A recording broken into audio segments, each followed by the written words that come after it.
నంద్యాల జిల్లా సిరివెల్ల మండలం జూనెపల్లె గ్రామంలోని పంట పొలాల్లో నవజాత శిశువును పంట పొలాల్లో వదిలేసి వెళ్లారు.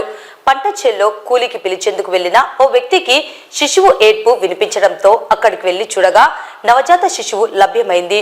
వెంటనే సంబంధిత అంగన్వాడీ సిబ్బందికి సమాచారం తెలియజేయగా ఐసీడీఎస్ అధికారుల ఆదేశాల మేరకు వెంటనే నవజాత శిశువును 108 వాహనంలో నంద్యాల జిల్లా ప్రభుత్వ సర్వజన హాస్పిటల్కు తరలించి చికిత్స అందిస్తున్నారు.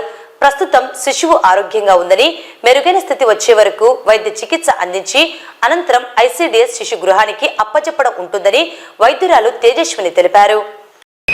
ఈ రోజు ఉదయము రైతులకి వాళ్ళ పొలాల దగ్గర ఒక చిన్న పాప దొరికింది. అక్కడికి ఆ రైతులు వెళ్ళి అంగన్వాడీ టీచర్కి చెప్పడం జరిగింది. వాళ్ళు ఐసీడీఎస్ వాళ్ళకి ఇన్ఫార్మ్ చేయడం జరిగింది. పోలీస్ వాళ్ళకు కూడా ఇన్ఫార్మ్ జరిగింది. ఐసీడీఎస్ వాళ్ళు ప్లస్ అంగన్వాడీ టీచర్లు కలిసి ఈ రోజు ఈ బిడ్డని మా దగ్గరికి తీసుకుని వచ్చారు. ప్రస్తుతం కండిషన్ అయితే బిడ్డ కండిషన్ అయితే పర్వాలేదు, ఆయాసం కూడా ఏమీ లేదు. కానీ కొంచెం చిన్నగా రక్తం మరకల్లాగా ఉన్నాయి, దెబ్బలు తగిలినట్టు ఆ పొలాల దగ్గర ముళ్ళులు గుచ్చుకోవడం అవన్నీ ఉన్నాయి కాబట్టి ఆ మరకలు అవన్నీ కూడా ఉన్నాయన్నమాట.